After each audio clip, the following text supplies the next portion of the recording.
What if the most important moments of World War II never happened on a battlefield? What if secret missions buried in classified files and erased from history books shaped the entire outcome of the war, and the world that followed? From covert betrayals in the Vatican to a hidden deal in the ruins of Berlin, these aren't just stories theory, the shadows behind victory.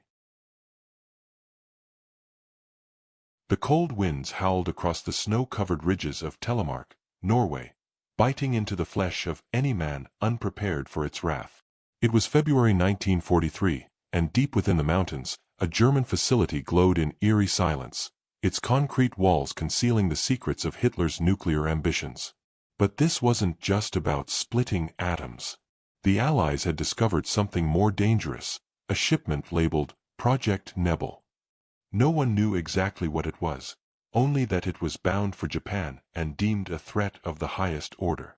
Captain Elias Rock, a Norwegian resistance fighter trained by the British Special Operations Executive (SOE), was handpicked to lead a six-man team for what would be known to only a handful as Operation Black Swan. Their orders were clear: infiltrate the facility, sabotage the shipment, and extract or destroy the mysterious cargo. They parachuted under the cover of a polar storm, landing miles from the facility to avoid detection. With skis, they trekked through treacherous terrain, rationing warmth and food, their silence only broken by the wind or the occasional howl of a distant wolf. Every man knew the mission might be suicidal, but none hesitated. Elias had earned a reputation for surviving the impossible. Fluent in German and Norwegian, he had once single-handedly sabotaged a Nazi convoy disguised as a mechanic. He knew this mission, though, was different. Something in the eyes of the British handlers before departure, something unspoken, made him uneasy. After 4 days of covert travel and evasion, they reached a ridge overlooking the facility. From above, it looked like an ordinary industrial plant, but intelligence confirmed that beneath the surface lay something far more sinister. A series of underground chambers and rail lines ran beneath the mountain, shrouded from aerial recon and hidden from local records. Under the cover of darkness, they descended. The facility's perimeter was patrolled lightly. Germany's overconfidence played in their favor. The team breached a ventilation shaft and slipped into the facility undetected. Inside, they discovered corridors humming with electrical current, rows of unfamiliar machinery, and something unexpected: Japanese officers speaking with German scientists. Elias ordered 2 of his men, Leif and Anders, to plant explosives near the generators. Another pair, Johann and Torbjorn, would monitor the underground rail. Elias and the youngest, Sindre, moved toward the core of the facility, drawn by a lead-lined chamber marked with radiation symbols and an eagle clutching a serpent, an insignia never seen before.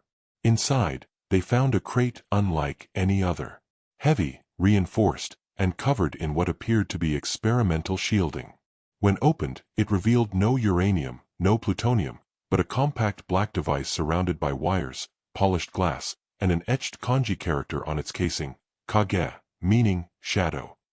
It was not a bomb. Sindre reached forward, brushing dust from its side.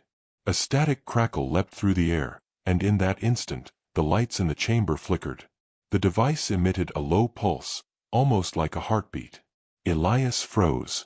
He wasn't a scientist, but he recognized a prototype, something neither German nor Japanese had ever disclosed.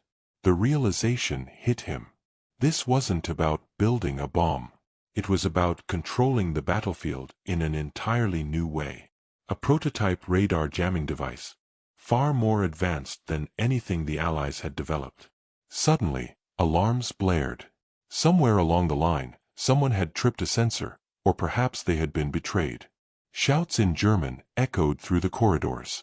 Gunfire rang out from the western wing. Leif and Anders had been discovered. Elias made a split-second decision. He ordered Sindre to flee through the shaft with the schematics and data files they had found. Elias knew he wouldn't make it out. He sealed the chamber behind Sindre, planted the last explosive near the Kage device, and turned to face the oncoming enemy. The explosion rocked the mountainside. Locals for miles would later report hearing a low, unnatural hum just before the blast. The entire underground section collapsed, burying the prototype beneath thousands of tons of stone. Only Sindre survived, emerging weeks later frostbitten and delirious, but with the documents still strapped to his chest. He was evacuated to London, where he was debriefed under the highest level of secrecy. The files contained not only blueprints for the radar device but evidence of German-Japanese technological collaboration at a depth previously unknown. The Allies redoubled their efforts in radar and signal intelligence. Within months, the jamming capabilities of British bombers improved drastically. Some historians would later argue that the eventual success of the Normandy landings relied heavily on radar superiority, a legacy possibly traced back to Elias and the forgotten mission in Telemark. The official report listed Operation Black Swan as a partial failure, the facility destroyed, the target shipment lost, and 5 men dead. But within a locked archive in Whitehall, the truth was recorded differently. Captain Elias Rock had not just delayed a nuclear program. He had buried a weapon that could have blinded the entire Allied Air Force. The desert sun beat down on the city of Cairo with a heat that bent the air like shimmering waves. It was 1941, and while Egypt remained technically under British control, the winds of war carried the scent of shifting loyalties. Axis forces under General Erwin Rommel were tearing through North Africa, and the Suez Canal, vital artery of the British Empire, stood in jeopardy. But deep in the alleyways behind the Grand Continental Hotel, a ghost walked unseen. Known only to a few in British intelligence as Anubis, the spy operated in plain sight, cloaked not in shadows, but in false credentials and dusty antiquities. His real name was Thomas Elridge, a half-Egyptian, half-British archaeologist whose cover story was disarmingly authentic. He had studied ancient history at Oxford before the war and had excavated ruins in Giza, which gave him perfect access to move freely between Cairo, Alexandria, and even into Axis territory under the guise of securing artifacts. In truth, Elridge was MI6's most elusive asset in the Mediterranean theater. His mission: disrupt Rommel's fuel lines and feed disinformation directly into the veins of the Afrika Korps. But this mission came with a twist. Elridge was to operate alone, with no formal backup. A walking ghost. His most important tool was a forged friendship with General Klaus Reinhardt, a cultured German officer with an appreciation for ancient Egyptian art. Reinhardt, one of Rommel's top logistics men, was fascinated by what he believed were secret burial maps that Elridge was studying. Over glasses of Iraq and hushed rooftop conversations, Elridge painted tales of undiscovered tombs in the western desert, coincidentally, right where Allied bombers would later strike German convoys. Each planted tomb site doubled as a target. Every time Reinhardt diverted troops or fuel to investigate, British reconnaissance pounced. What seemed like luck to the Allies was actually the work of a man who used mythology and charm to redirect enemy forces. But Cairo was a city of whispers, and ghosts can't stay invisible forever. One evening, Elridge received a coded message delivered by a street musician, his contact point for MI6 dispatches. The note was simple: "You've been named. Leave Cairo. Rendezvous Alexandria. Midnight, Pier 7. A name signed at the bottom, Basilisk, confirmed it came from London. Elridge knew his time was up. He had pushed too far with his latest fabrication, an alleged tomb of Thutmose III hidden beneath a wadi near Matruh. German engineers had sunk an entire week's worth of fuel and manpower into the excavation, only to find a collapsed cave and a rusted Ottoman cannon. Reinhardt had not spoken to him since. The game had soured. Elridge packed light, only essentials, and one sealed satchel containing blueprints of Axis fuel depots and a coded list of shipping routes. At dusk, he slipped through the old city under a hood, blending with spice merchants and beggars. But 2 figures began to shadow him, German agents. He darted through souks and into a mosque courtyard, whispering hurried apologies as he passed through a prayer line. He reached the Cairo train station, barely evading capture by slipping into the mail carriage of a supply train. The journey to Alexandria was a blur of tension, with every bump on the rails a potential end. When he arrived at Pier 7, the fog rolled in thick from the sea, and the harbor smelled of fish and oil. A boat waited, but not the British cutter he was expecting. It was a local fishing vessel.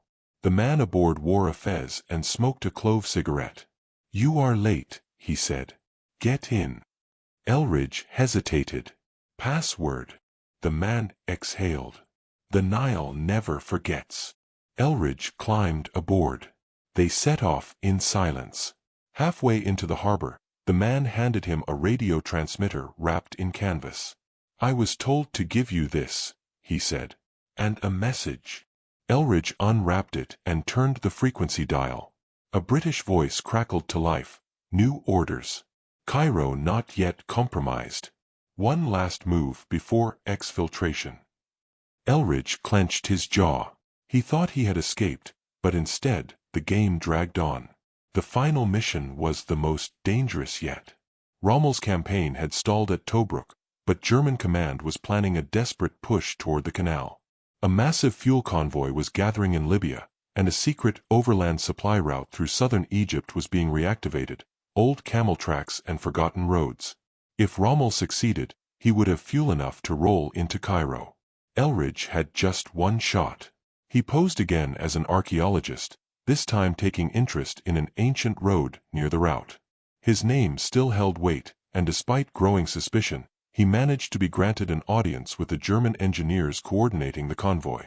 Overnight, he fed their guards hashish-laced wine and marked a segment of road with strange glyphs, claiming the area to be sacred, an ancient plague zone. The superstitious among the German-Egyptian troops balked.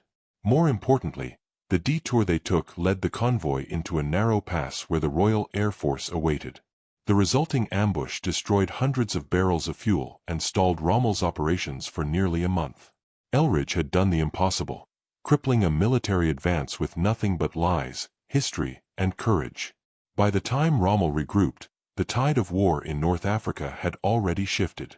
Elridge finally left Cairo 2 weeks later, extracted by submarine near Mersa Matruh. His file was buried in MI6 archives, and his name never appeared in military records. But among a very small group in British intelligence, he was whispered of as the Ghost of Cairo, a man who turned a desert of death into a chessboard of misdirection. Some say Reinhardt survived the war, and later wrote in his private journal, "I never believed in ghosts. But in Cairo, I met one. He wore linen and smiled like a sphinx." The dim hum of electric fans barely stirred the thick air inside the makeshift communication bunker beneath Griffith Park in Los Angeles. It was 1944, and while the world believed the war was being fought across the Atlantic and Pacific, a covert alliance was forming in the very heart of America. One that would never appear in textbooks or museums. The project was classified under the codename Mirror Smoke. At its heart were two unlikely groups brought together under extraordinary pressure. Second-generation Japanese-American linguists, many of them detained or monitored after the attack on Pearl Harbor, and a select unit of Navajo code talkers, already legendary for their unbreakable battlefield cipher. But this project wasn't about transmitting battlefield positions. It was about eavesdropping. A critical vulnerability had emerged in the Pacific War. While Japanese military codes were increasingly complex, diplomatic transmissions, especially between Tokyo and its embassies, were often overlooked or considered less urgent. Allied cryptographers had broken parts of the Purple Cipher, but certain back-channel communications remained opaque, especially those between Japan and potential third-party actors like the Soviet Union. The Office of Strategic Services, OSS, initiated a shadow program. Build a hybrid code so obscure and culturally layered that even Allied departments wouldn't understand it without direct access. The idea was to mask sensitive signal interception, so any decrypted Japanese communications wouldn't reveal how they were obtained, nor tip off enemy cryptographers. The hybrid cipher would fuse Navajo syntax with Japanese kanji references, layered within an English code base. It was a linguistic labyrinth. On the surface, it looked like nonsense. Phrases such as "Red Wind Sings Over Sleeping Mountain" might mean "Soviet consulate intercept complete, confirmation of cargo en route." Among the team was Kazuo Mori, a 22-year-old Nisei linguist fluent in both English and classical Japanese. Drafted from a detainment camp in Colorado, Mori was bitter, but brilliant. He saw the project as both an obligation and an opportunity to fight for the country that had imprisoned his family. Working beside him was Corporal Elijah Blackhorse, a Navajo radio operator who had already served in the Pacific, surviving Guadalcanal. he brought the poetic, spatial logic of his language into the mix. At first, the two men barely spoke outside of work. But over weeks of night shifts, their guarded silences turned into muttered jokes, and eventually, a deep bond. They called the cipher shadow language. To this day, no surviving copy of it has been verified. Only scattered references in OSS archives and personal journals remain. But what the team intercepted in July 1944 changed the trajectory of the war, and possibly the future of global power. A coded message from Tokyo to its embassy in Moscow was flagged by the Mirror Smoke team. At first glance, it seemed like routine diplomatic chatter. But using their cipher layer, Mori and Blackhorse decrypted a section that revealed Japan was attempting to broker a non-aggression pact with Stalin, not to delay conflict, but to offer post-war technology in exchange for a secret deal.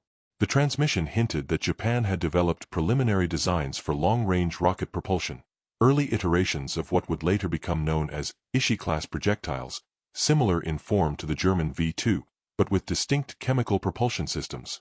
Tokyo was offering this technology to the USSR if they would act as a mediator for a conditional surrender that bypassed the United States.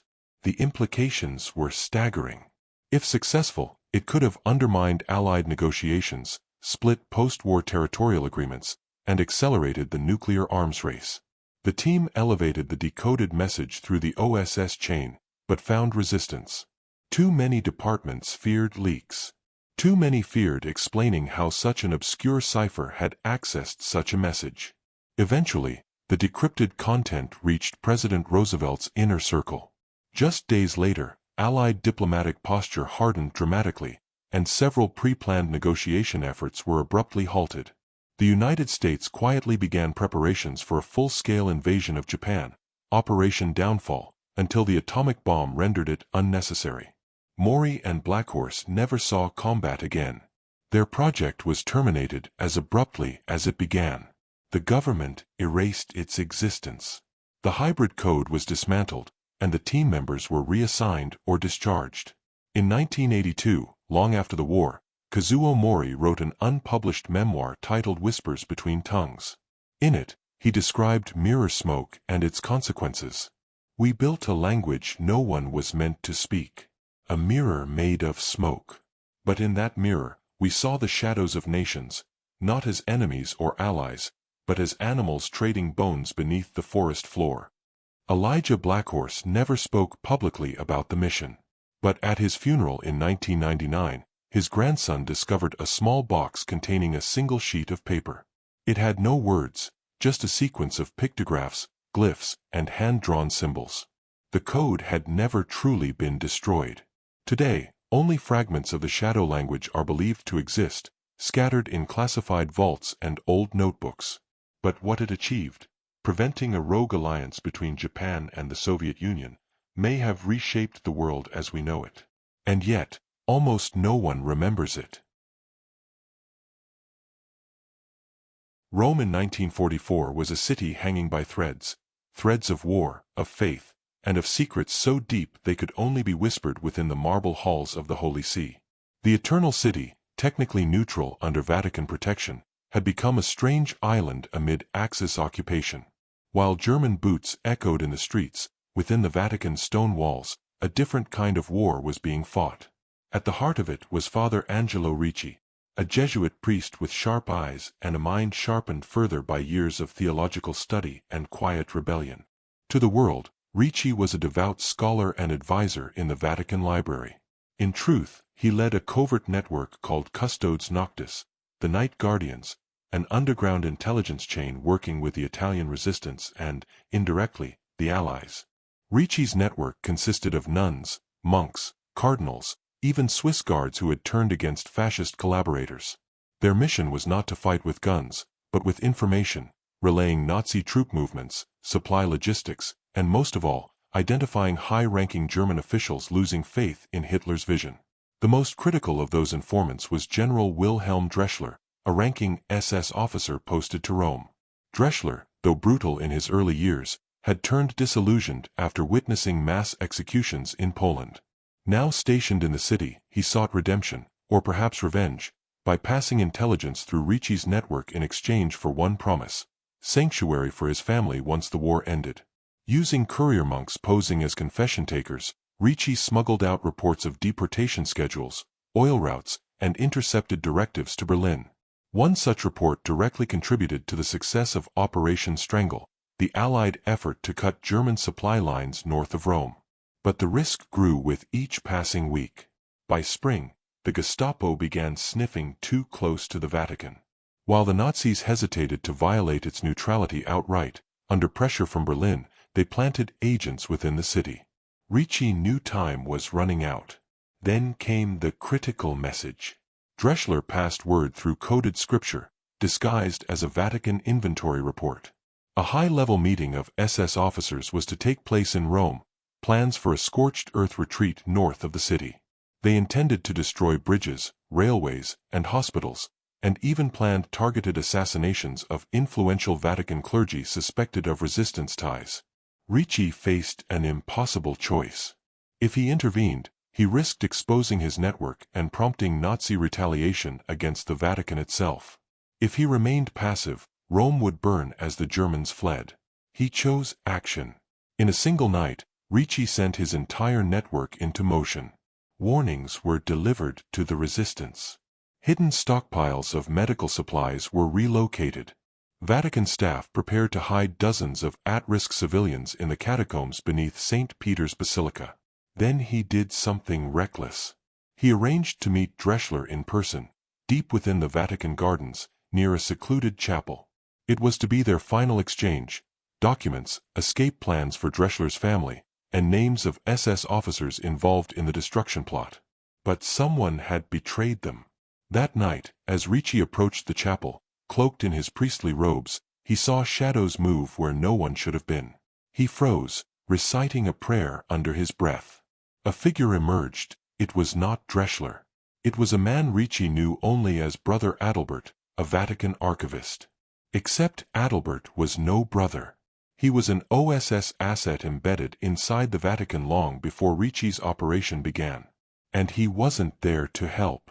"You've done admirable work, Father," Adalbert said, stepping closer, a pistol glinting under his robe. "But your methods are uncontrollable. Your asset is SS. We can't afford a scandal." Ricci's heart pounded. "Drechsler has saved lives. He's given us everything. You can't." "I don't take orders from the church," Adalbert cut him off coldly. "This is about long-term control. Drechsler knows too much. And you have seen too much." A shot rang out in the still garden. A single bullet. The echoes danced over the domes and rooftops of Vatican City. The next morning, official records stated that Father Angelo Ricci had suffered a heart attack during evening prayers. His funeral was modest, unremarkable. No mention was made of his work. Drechsler disappeared 2 days later. Some say he fled north and was captured by the Soviets. Others claim he was silenced before he could speak again. His family was never found. The destruction of Rome was halted. Whether through Ricci's last efforts or Allied pressure remains debated. But the bridges stood, and the hospitals remained untouched. The Vatican stayed neutral, at least on paper. Decades later, in 1991, a sealed letter was discovered in the Vatican archives addressed to the future keeper of conscience. It was written in Ricci's hand. "History will remember silence where there was sacrifice. That is the price of peace made in the dark. But we knew. We carried the light beneath our cassocks. And some lights must burn out so that cities may shine." Today, there is no plaque for Father Angelo Ricci. No statue or public recognition. But if you walk through the Vatican gardens at night, some say you can still hear footsteps near the old chapel, soft and slow, like a priest in thought. And the garden remains quiet.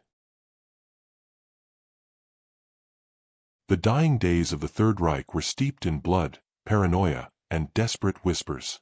In April 1945, Berlin was crumbling under Soviet artillery, the streets littered with rubble and hollow-eyed civilians. Yet, beneath the chaos, far from the bunkers and headlines, a different kind of negotiation was taking place. one not fought with tanks or bombs, but with carefully chosen words and sealed envelopes. It began with a man named Major Nathaniel Ashe, an American intelligence officer with the Office of Strategic Services. Ashe was known for two things: a mind that could map enemy infrastructure by memory, and a complete disregard for standard military hierarchy. By the time he was assigned to the collapsing German front, Ashe had already led psychological operations in France and subversion campaigns in Belgium. But Berlin would be different. In mid-April, Allied command intercepted chatter that a faction within the German military, distinct from the Nazi SS, was seeking terms of surrender. Not a blanket capitulation, but a conditional surrender of key industrial and scientific sectors to the Western Allies before the Soviets arrived. Ashe was chosen to respond. Not officially, not with orders, this was deniable diplomacy. A mission so secret, even the British weren't fully briefed. His contact was Oberstleutnant Friedrich Adler, a Prussian aristocrat turned intelligence officer who had long grown disillusioned with Hitler's fanaticism.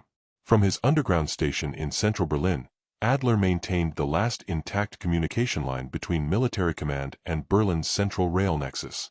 On April 24, as the Red Army's thunder shook the horizon, Ashe was smuggled into Berlin through the city's decaying U-Bahn tunnels. He wore a German uniform stripped of insignia, and carried only a briefcase containing Allied demands and a cyanide pill, his exit strategy if things went wrong. The meeting took place in an abandoned subway station beneath Potsdamer Platz, its walls cracked from the bombings above. Ashe arrived first, sitting in the dark, listening to the echoing silence. Eventually, Adler entered, flanked by two Wehrmacht officers who looked more like ghosts than soldiers. The conversation was tense, deliberate. Adler offered a proposal. Key German scientists, engineers, and military strategists would be handed over to the Americans before the Soviets entered Berlin. In exchange, these individuals, and their families, would be guaranteed protection, given false identities, and relocated to Allied-controlled zones. Ashe understood what this meant. These were the architects of Germany's war machine, the V-2 rocket experts, chemical warfare developers, encryption specialists. Letting them fall into Soviet hands would mean ceding the future to Stalin. But it wasn't just scientists Adler wanted to trade. The document Ashe was handed contained a list, codenamed Die Liste der Schatten, the list of shadows, featuring names already under surveillance by the OSS. Among them, Werner von Braun, Kurt de Buss, and even Erich Traub, a bioweapons expert. Ashe agreed to the terms. Verbally. Nothing written. Nothing signed. They burned the draft copy of the accord right there on the station floor. Ashe memorized the final version. The only written trace would be encoded in a private transmission once he returned. But there was a final clause. Adler insisted on one condition: the Americans must allow a specific German convoy to exit Berlin during the final Soviet push, unimpeded. This convoy would carry not just scientists, but physical archives, documents, blueprints, even prototypes. Ashe hesitated. Allowing the convoy could expose Allied troops or provoke retaliation from the Soviets. But he also understood the stakes. He gave his word. 3 days later, on April 27, as Soviet tanks rolled into the city, a disguised convoy of German trucks, marked as Red Cross medical transports, departed Berlin's southern sector. Allied patrols stood down. Soviet forces, unaware of the arrangement, focused on seizing the Reichstag. The convoy vanished into the Thuringian forest. A week later, over a dozen high-level German scientists surfaced in American custody in Bavaria, transported under false identities. It was the beginning of what would later be known as Operation Paperclip, but what Ashe and Adler had brokered in the shadows was its foundation. When Berlin officially surrendered on May 2, the public believed it had fallen entirely under Soviet control. But deep beneath the surface, in a coded file stored under lock in Langley, the truth remained. Ashe never received a medal. He returned to Washington in silence, debriefed, then reassigned. Decades later, his personal journal, donated to a private museum after his death, contained one cryptic line beneath the April 24 entry. "I did not stop the war. I only moved it." Adler, presumed dead in the fall of Berlin, was never officially identified among the corpses. But rumors persist of an elderly German man living in rural Argentina in the 1970s who spoke perfect English and tended to a locked room filled with engineering journals and photographs of Berlin. The Cold War would stretch on for decades, fueled in part by the very minds smuggled out under the Berlin Accords. The missile gap, the arms race, even the space program, all traces, some say, of that silent negotiation beneath the city in flames. And still, to this day, no official record confirms that the Berlin Accords ever existed. Every case adds a new layer of mystery, leaving more questions than answers. Which one lingers in your mind, and what's your take on what really happened?